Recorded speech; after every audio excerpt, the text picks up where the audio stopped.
It's one of the most famous places on the planet, and one of the most secret.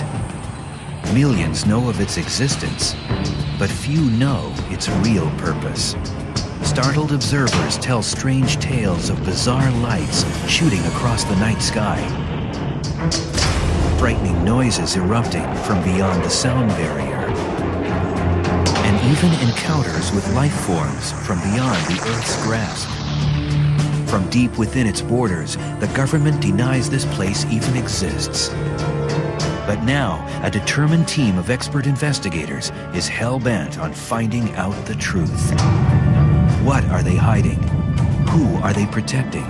And how far are they willing to go to conceal the secrets of Area 51?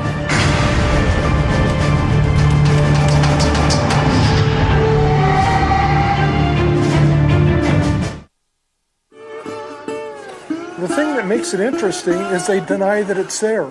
Area 51 is unlike any other U.S. military base. Located deep in the Nevada desert, this top-secret facility is surrounded by a wall of rugged, unforgiving mountains, protected by an impenetrable ring of security that keeps the base beyond the reach of intruders, and, critics charge, all government oversight. Reports of strange advanced aircraft suggest they may be testing anti-gravity propulsion, a revolutionary aviation system once reserved for science fiction. Chuck Clark may be the world's foremost authority on Area 51. As a professional astronomer and aviation hobbyist, he's always had a fascination with the base, which the U.S. military claims is simply an aircraft test site. In the remote Nevada desert, the tiny town of Rachel is the closest most people get to the high-security base called Area 51. It trades on wild claims of UFOs, but many think the government encourages alien theorists to propagate myths about Area 51 in order to discredit legitimate watchdogs.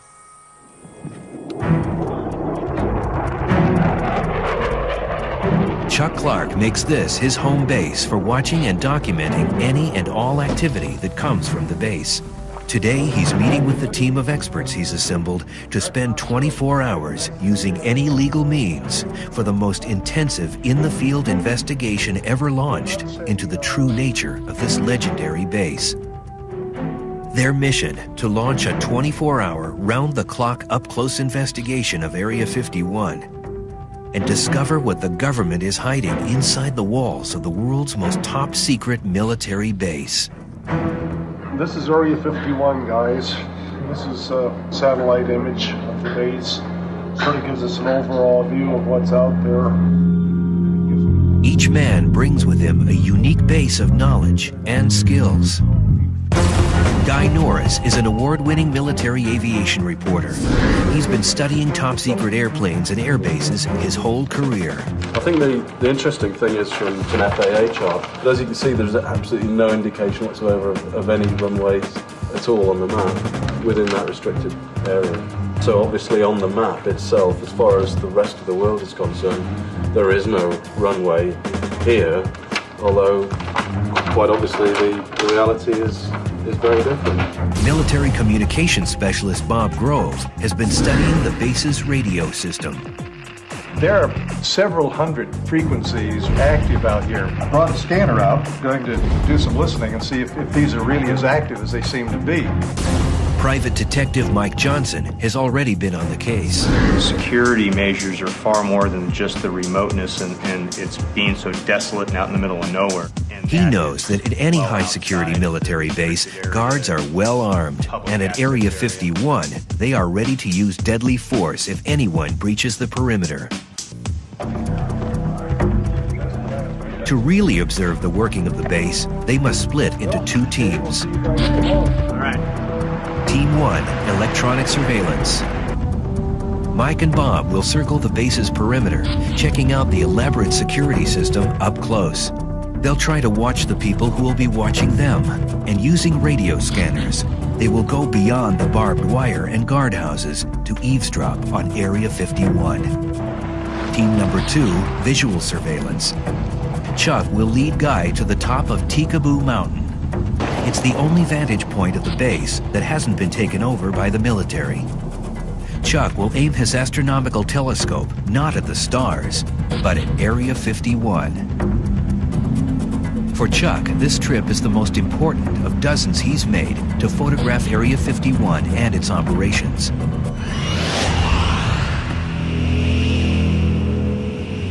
10 years ago, Chuck retired to tiny Rachel, Nevada, so he could get a closer look at the military's latest airplanes.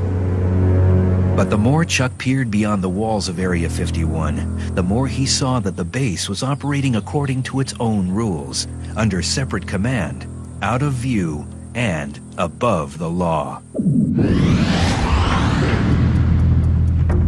Chuck discovered just how far Area 51 security reaches. One day, Chuck was hiking in the desert when he stumbled on what he thought was debris from a crashed airplane. I bent over to, pick it up, pull it out of the sand to see what it was, and I saw the antenna sticking out of the ground. So I cleaned it off. It was a transmitter that had a lead going off to a smaller plastic box that was the sensor. Chuck has uncovered a motion detector, not along Area 51's secure buffer zone, but miles away from the perimeter of the secret base and on public land. To Chuck, the sensors are the latest in a series of covert moves designed to expand Area 51's ability to carefully monitor the movements of innocent civilians. It's a little overkill, in my opinion. They have about a 25-mile buffer zone out here, and it's all terrain like this. It gets rougher as you go.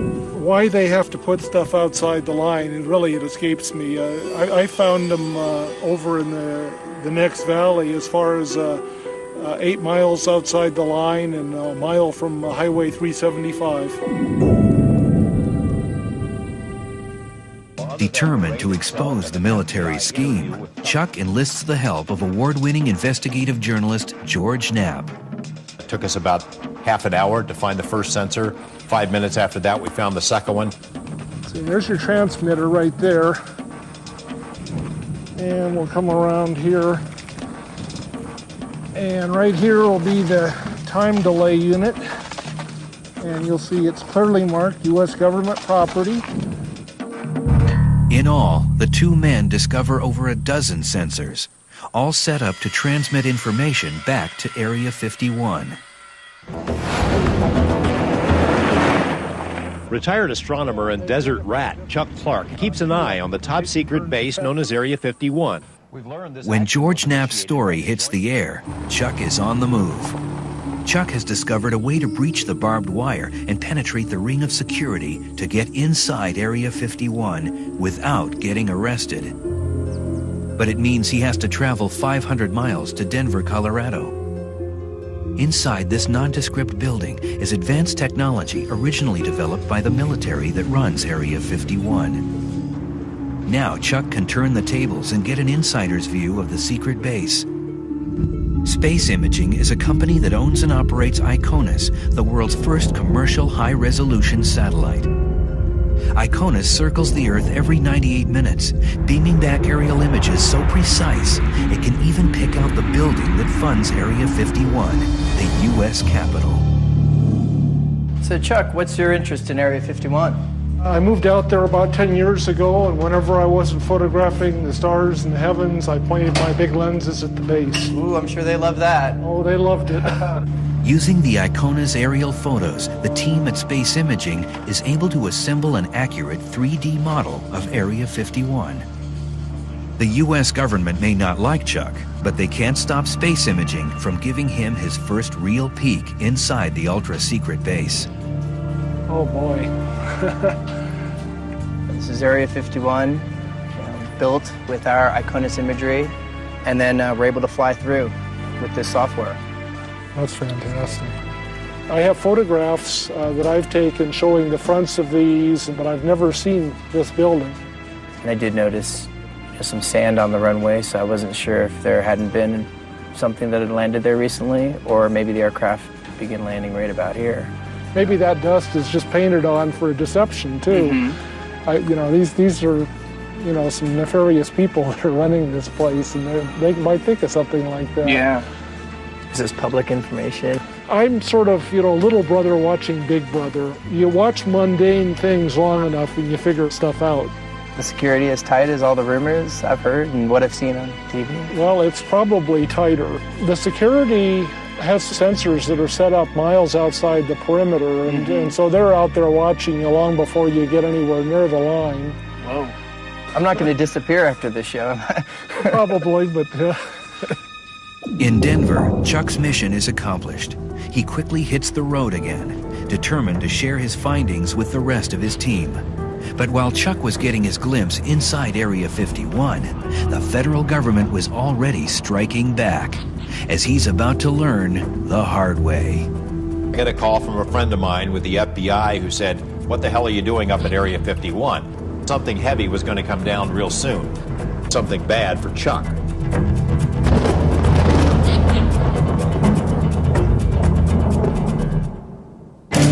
Up next, Big Brother makes a move. I recognized the badges and I saw the FBI on the jacket. And an Area 51 employee will be confronted. I think there should be a congressional investigation on the place.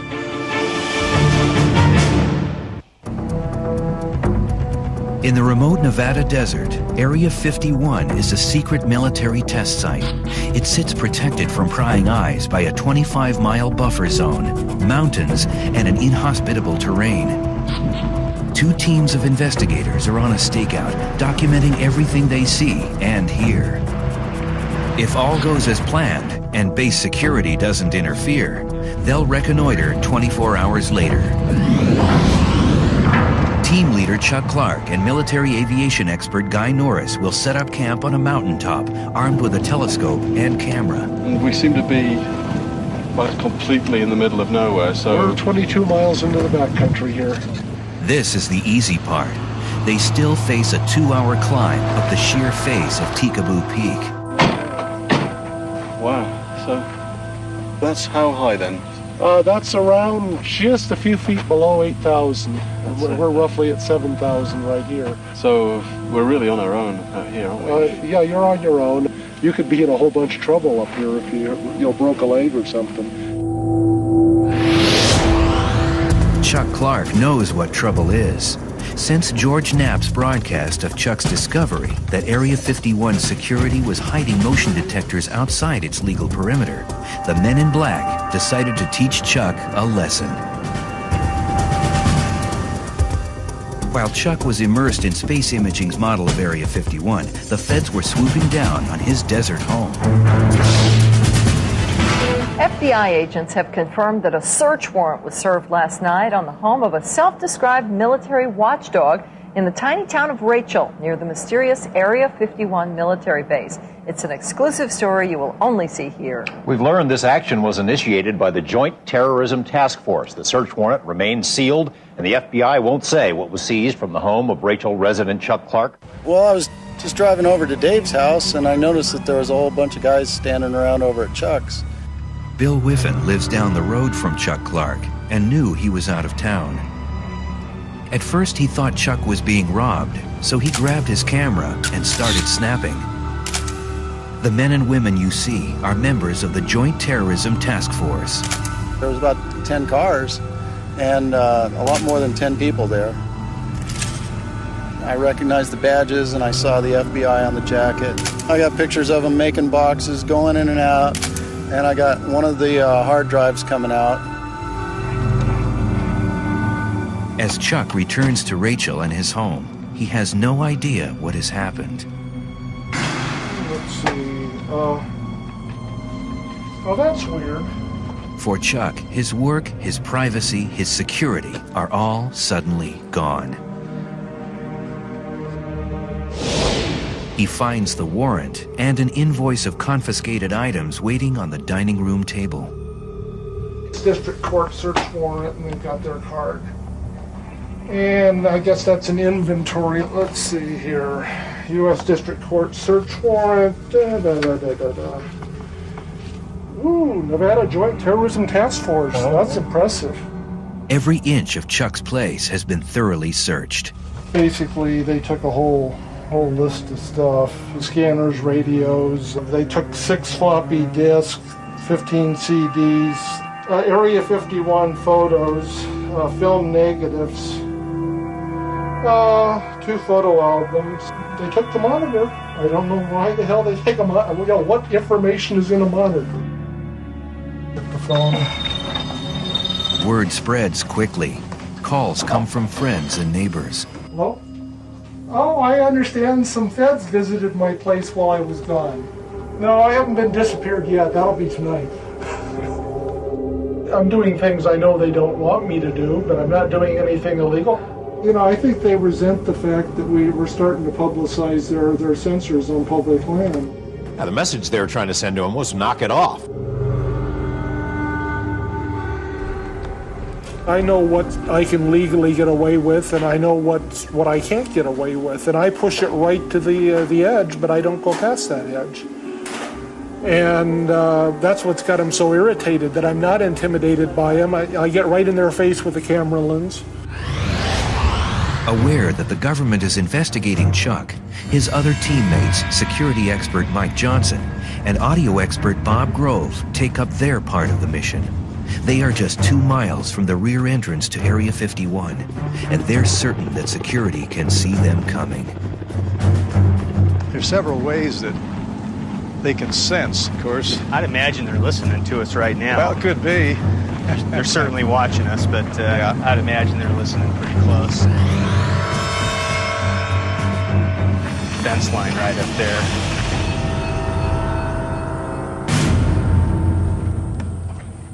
They decide to walk the fence line, keeping their eye on the guardhouse.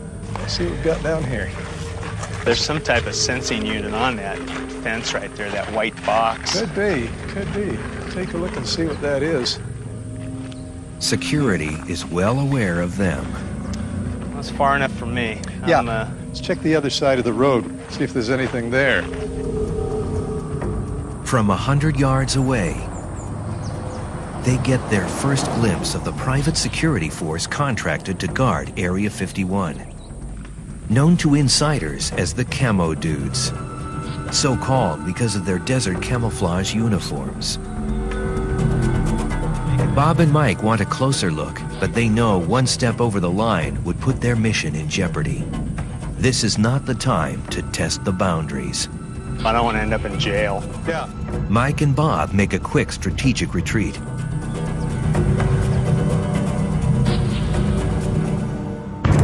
Up next, Area 51 comes alive. Unbelievable.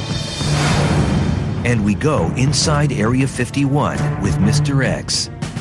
Absolute power is true. Corrupts absolutely. When we return.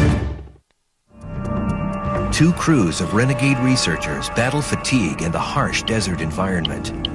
As part of a 24-hour vigil to uncover the mystery of a place whose existence is still denied by the government. I should have been in training for this. Well, Back on the mountain, Chuck and Guy make their way up the dangerous path to the summit of Tikaboo Peak, carrying a 50-pound telescope and gear for the cold night ahead.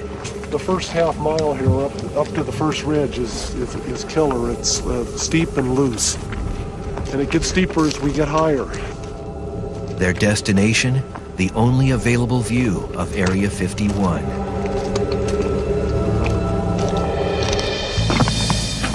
Well, here we are up top. Wow. That is so spectacular, isn't it? So what do you think? Is it worth the climb? Yeah, I mean, I'm finding it difficult to describe to you, actually, what it's like. I think the weird thing is that although we're here on planet Earth, you feel like you're on the edge of another world out there. Looking out across the desert through the heat haze, there is another world, one the government has tried to hide from prying eyes. It's Area 51. Yeah, I can see some buildings glinting sort of thing in the sun, and I can make out one of the runways. Unbelievable. I can't believe I'm actually seeing it. It's unbelievable. after all this time, it's incredible. It's not really a myth. Yeah, it really exists. Chuck and Guy hurry to make camp on the bare mountaintop, all too aware that if they can see the base from here, the base can see them. They're 26 miles away and must rely on Chuck's telescope and telephoto camera to let them spy on and document any activity at Area 51. With the eyepiece in place, it will give us about a 50-power look. Oh, yeah. Both men know Area 51 exists to test the ultra-secret new technology right out of science fiction. In terms of what could be going on there, there's been a growing speculation that anti-gravity propulsion, this sort of so-called holy grail of aerospace, could be on the verge of becoming reality. There are quite a few stories about things that seem to be anti-gravity, and I've seen a few things over the years also. Like what? Objects that rise slowly and sort of hang motionless for minutes at a time and then suddenly dart halfway across the sky in a second or two and stop instantly or make a high-speed V-turn. That's incredible, isn't it? You never know what you're going to see. They're testing all sorts of things here. On the desert floor, disguised as campers, Bob Grove and Mike Johnson are setting up to monitor anything coming or going inside Area 51. They won't be able to see directly into Area 51, but Bob will be able to monitor any transmissions. If there is a presence of phenomena of any type, it can be measured in a physical sense, and there are a variety of test instruments that can do that. For example, this little device, turn it on here. Aha. You hear that little chirping sound. This indicates that we have transmitters on, and you and I happen to know that we have because each of us is wearing one. It's our little wireless microphones. Right. With monitors set, Bob and Mike settle in for a long night of listening.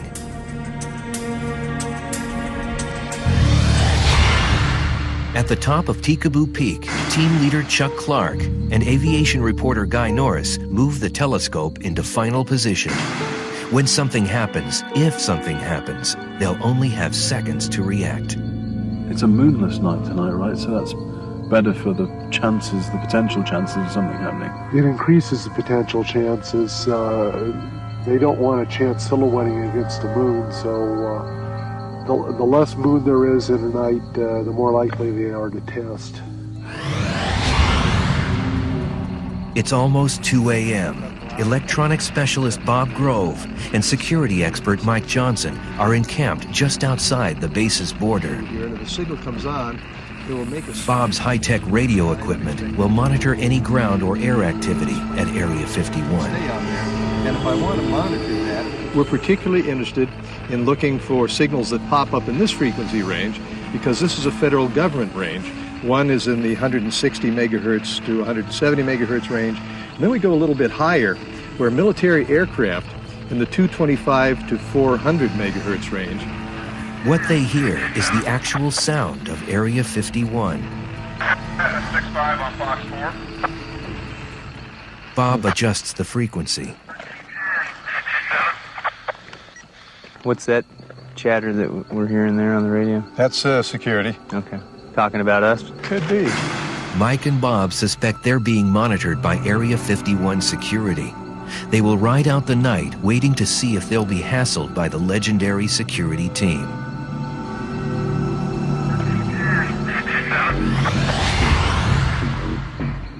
Chuck and Guy can see lights appear. It seems to be operational, even at 3 a.m. In the years that I've been here, almost 10 years I've been here now, it's expanded quite a bit, probably doubled in size just in the last 10 years. Tonight, on the mountain peak and on the desert floor, the air has been strangely silent. Then, the steady static is interrupted. EU2 is flight 180, blocking flight 190. Bob struggles to keep the frequency in range. We have now a number of military aircraft air-to-ground frequencies active, indicating they've got something in the air. as well as ground control frequencies. That something is moving at an incredible speed, straight toward Guy and Chuck. We've just got a really bright light in the sky directly overhead the site. Did you see that? Oh boy. It's still there. It seems to be moving to the north, but that was amazing. It was so bright, wasn't it? Yeah. It was directly over the site. Too. Well, it makes me think it might have been an aircraft with a very directional light on it. Guy hopes for a second sighting so that Chuck's camera has a chance to catch it. But the sky suddenly goes quiet over Area 51. The runway goes dark. When we return, the next morning brings more flights. Oh, there's a MiG-29. Excellent. Mr. X takes us inside the super-secret base. It's an Air Force separate from the normal Air Force above the regular Air Force. And Mike Johnson gets too close to the truth. We got the Las Vegas Metropolitan Police Department watching me. I definitely got his attention.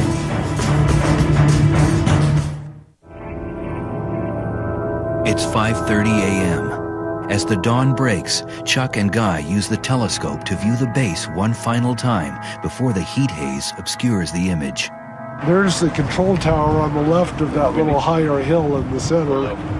Yeah. You see the top 20 feet of it. Oh, yeah, right. And it looks like the vehicles are over on the left side of that new taxiway now.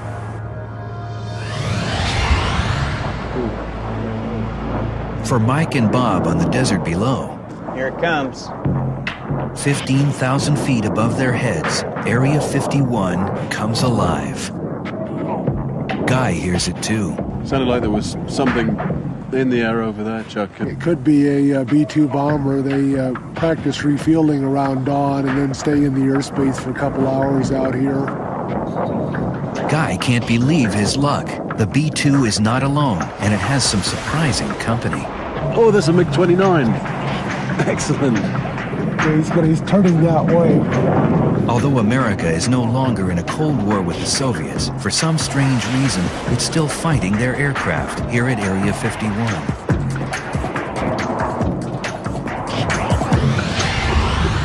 In the valley below, Mike and Bob suspect they have been watched all night by base security. They are ready to meet with Chuck and Guy, but have one last place on the map to check. Well, if I listened to Chuck correctly, the main gate ought to be about 10 miles or less off there toward that hill. As they close in on the official entrance, Mike is startled by something in the mirror. Barreling toward them is an enormous vehicle. With its windows painted black to protect or hide its passengers, it speeds toward a day's work at the top secret base. Holy smokes. The bus doesn't even slow down. I think the bus is doing a little more than 45, maybe 145. He was hustling. He was. To prepare for this 24-hour vigil, Mike Johnson spent weeks on the strangest stakeout of his career. His target? An Area 51 employee who will talk for the first time about life on the base. It's mind-boggling from my perspective as an investigator how well maintained the secrecy of this facility is. The first step, how many people work there, and how do they get to the remote desert base? Area 51 is located 140 desolate miles north of Las Vegas. For years, it's been whispered that a secret airline shuttles hundreds of Area 51 employees every weekday from their homes near Las Vegas to their classified jobs on the base. The name? Janet Air. Legend has it that JANET stands for just another non-existent terminal. Whatever it's called, there's no doubt now that the airline is real. Over here is the McCarran International Airport, and the Janet Terminal is on the west edge of the airport property. This secret site is just a few blocks from the Las Vegas Strip. The only indication of where you're at all is the signs that say warning, secure facility, or no trespassing. There are no overt indications of what this facility is. It's what we refer to as hiding in plain sight.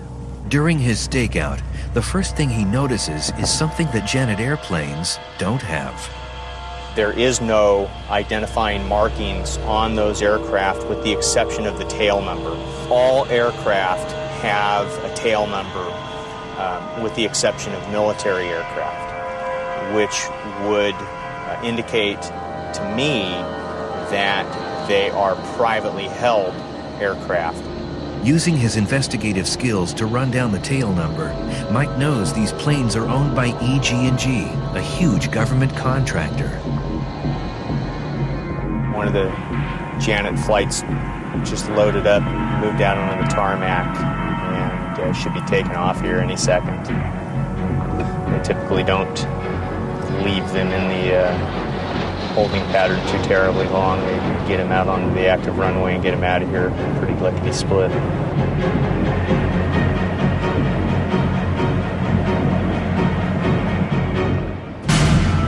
Every day, hundreds of men and women pass through these gates on their way to work at Area 51. We're seeing a car go in now. The guard just stepped out. This driver's going to display some form of identification, and the guard's trying to figure out what I'm doing, and he's watching me watching him. Mike is on public property, but he still has reason to worry. The guard hasn't taken his eyes off Mike's car. I definitely got his attention. He knows I'm here. Here's a chance to check out the system's security. But it could also lead to compromising the mission, or jail.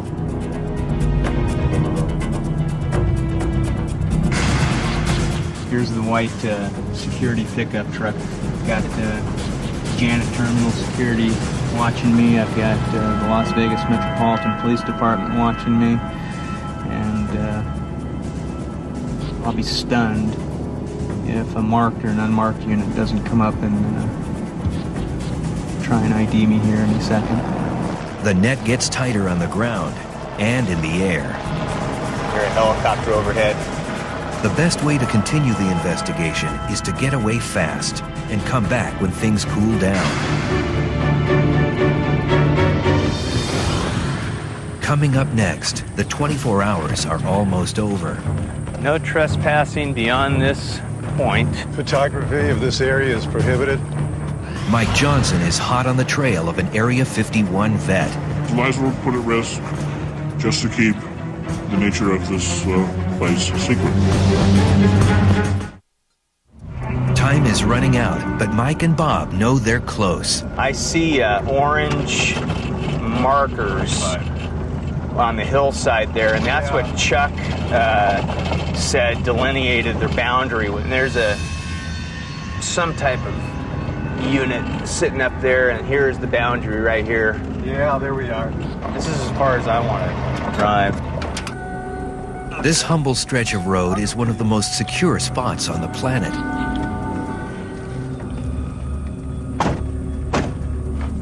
Some censoring units up there on the hill.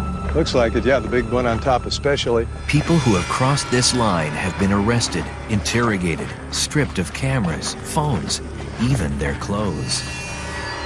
No trespassing beyond this point. Photography of this area is prohibited. Well, I think this is probably about it. This is as far as I'm willing to go. Yeah. Of the hundreds of people who work at Area 51, why have none of them come forward with information? What kind of threat does the government hold over their heads? Mike's investigation has led to uncovering the addresses and backgrounds of people who park their cars in a secure Las Vegas air terminal and fly to the super-secret base.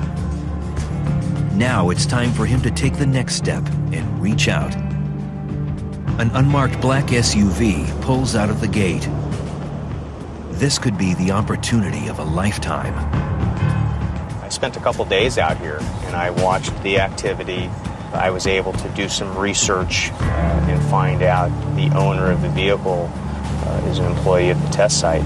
Mike is more determined than ever to track down someone who can unlock Area 51's mysteries from the inside. With Mike tailing close behind, the black car moves off the freeway. It's a promising turn of events. The further his target goes from the intimidating glare of base security, the more likely he is to talk.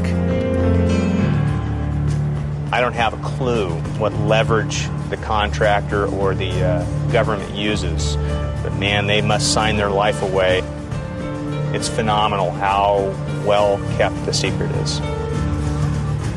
Rush hour traffic slows the chase down, and for a moment, Mike loses sight of his target.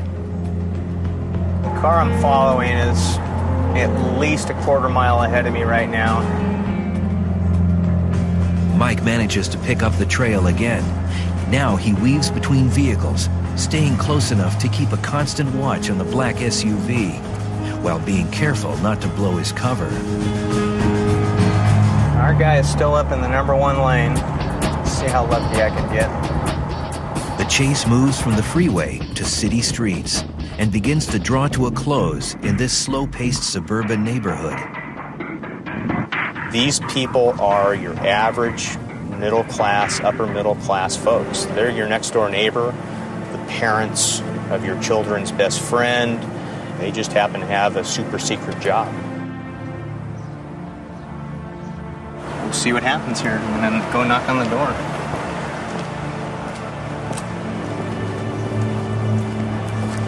Do the answers to Mike's questions lie behind this door? What secrets will his hard work reveal? My name's Mike Johnson. I'm an investigator. You're not in any trouble whatsoever. But one of your vehicles has been seen going in and out of the Janet terminal. And we were hoping we could talk to you about Area 51. No comment. And the door closed, and that was that. From the reaction, I'm pretty confident he works there, and that's where we're at. He's not going to talk about it. The government's strict secrecy policies prove a formidable obstacle. But Mike's patient and more determined than ever to find someone who will talk to him. I am going to have to do some substantial digging to identify a disgruntled type employee that's willing to talk or even acknowledge their participation with Area 51. Back in Las Vegas, Mike Johnson's search for an Area 51 insider is picking up steam. A tip from an inside source has brought Mike to this nondescript hotel. If his information is correct, waiting upstairs to speak with him is a former employee of Area 51. I worked at Area 51 for approximately 14 years, and through the 1980s and the early part of 1990s.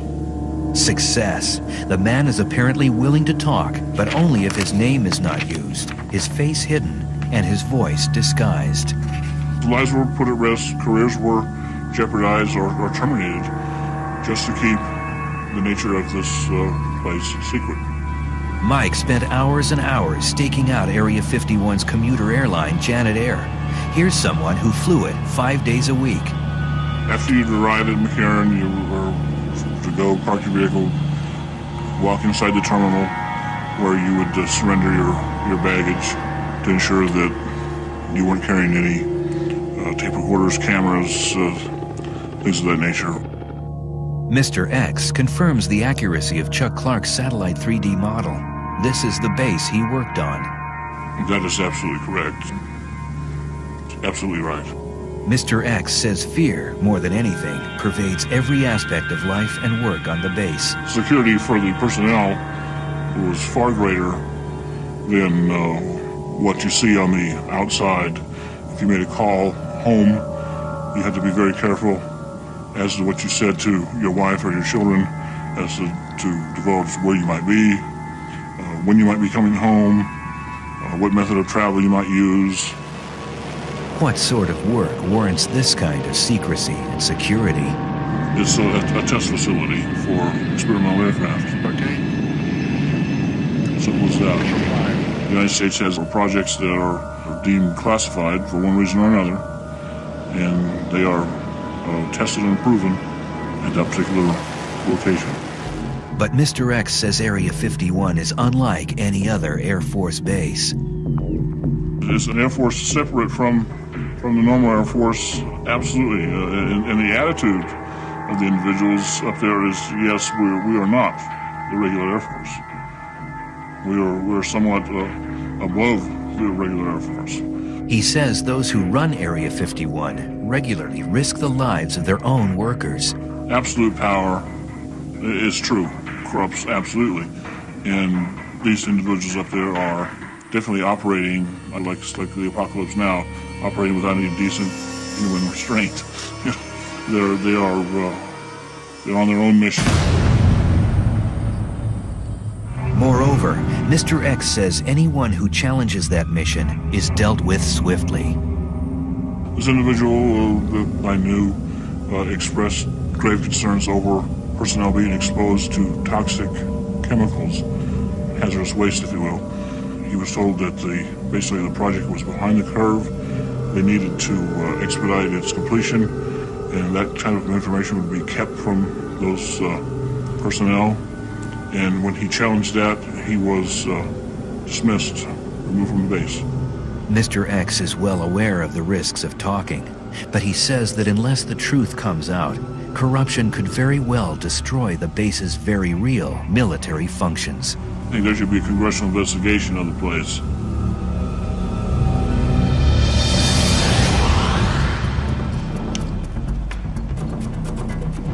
Chuck and Guy, hungry, tired, and facing a tricky climb down a steep slope. They can't be sure that they've eluded base security until they're safely back at their rendezvous point. Sitting on a rise with a perfect view of Mike and Bob is a member of the Area 51 security force known as the Camo Dudes. They're not military, but a private police force assigned to keep everyone away from Area 51. Here's the deal. We are his excitement. There's a real live person in there really watching us, listening to us right now. He's probably laughing at me, talking about him.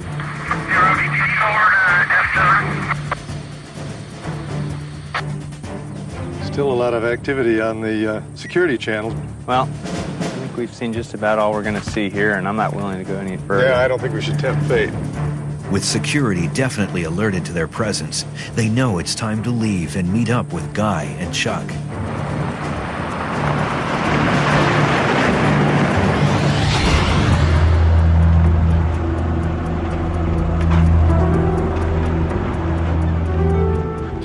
Hey guys. You guys as tired as we feel? Good night. How are you? See you. The team's investigation has proven Area 51 is fully operational. Radio came alive with getting ready for a mission. We had an excellent view of the base. It was incredible at that range, you know. If what Mr. X says is true, then men like Chuck Clark and his teammates may offer the best hope for reforming a military base where absolute secrecy is eroding the line between fact and fiction. We're the only superpower left, and yet secrecy at Area 51 has grown rather than decreased in the last couple of years. And you have to ask yourself, why? Why does the military cloak Area 51 in such a thick veil of secrecy? Is it to protect national security? Or does it merely provide cover for more nefarious activities? Either way, the government's not talking. But take a trip out to the desert, walk right up to Area 51's perimeter, and look headlong at the fence that's keeping you out. What Chuck or any of his cohorts will tell you straight up, if you want answers, the truth is in there.